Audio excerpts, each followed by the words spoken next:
Welcome to the Super Nintendo Entertainment System. That magnificent grey rectangle which commandeered living rooms across the globe in the early 1990s. Cartridges slotted in, televisions flickered to life, and a generation lost entire weekends to sprawling RPGs, iconic platformers, and ferocious fighting games. Tonight, we separate the scholars from the button mashers. Question number 1. Which chip allowed the SNES to render 3D polygons in games like Star Fox? Is it A, Reality Coprocessor, B, Super FX, C, Emotion Engine, or D, Flux Capacitor? The correct answer is B, Super FX. The Super FX was a RISC coprocessor developed by Argonaut Software and Nintendo, embedded directly within SNES game cartridges. Without it, the console had no means of rendering 3D geometry. Star Fox, released in 1993, was the chip's debut. Spacecraft banking through asteroid fields, enemy fighters spiraling into view. The entire scene constructed from flat-shaded triangles at a pace the hardware had no right to sustain. It set a benchmark the industry spent the following decade chasing. Question number 2. What was the SNES marketed as in South Korea? Is it A, Super Famicom, B, Super Comboy, C, Super Aladdin Boy, or D, Super Plumber Station?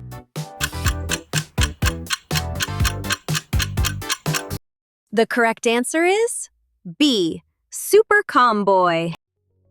Nintendo had no direct distribution presence in South Korea during the early 1990s, so it licensed the Super Famicom hardware to Hyundai Electronics, which rebranded it the Super Comboy. Hyundai, a conglomerate better known for automobiles and container ships, became, briefly, the face of Nintendo gaming in an entire country.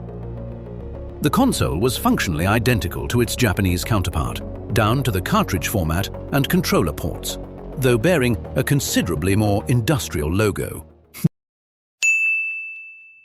Question number 3. Who designed the sound chip used in the Super Nintendo? Is it A, Gunpei Yokoi, B, Shigeru Miyamoto, C, Takashi Tezuka, or D, Ken Kutaragi?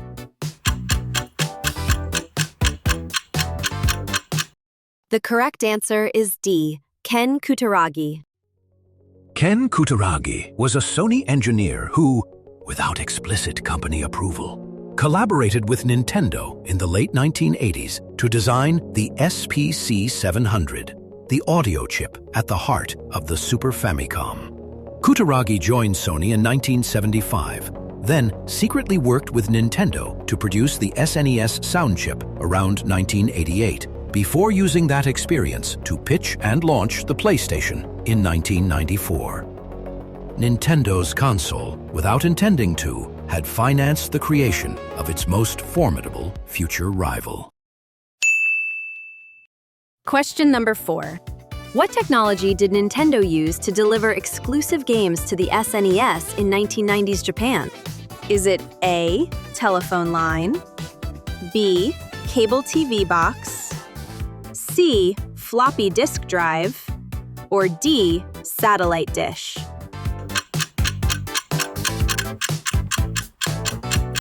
The correct answer is D, satellite dish.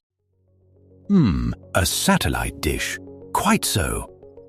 In 1995, Nintendo launched the Satellaview, receiving game data via satellite broadcast directly to the Super Famicom in Japan. Games quite literally falling from the heavens. Exclusive Zelda and Mario content arrived on a fixed broadcast schedule, appointment television for the cartridge devoted. Much of the Satellaview's output remains irretrievably lost to the very skies that delivered it. Question number 5. What unusual bonus did the original Earthbound Player's Guide feature? Is it A. A pop-up map of Eagleland. B. A mini soundtrack CD. C. Glow-in-the-dark stickers. Or D. Scratch and sniff scent spots.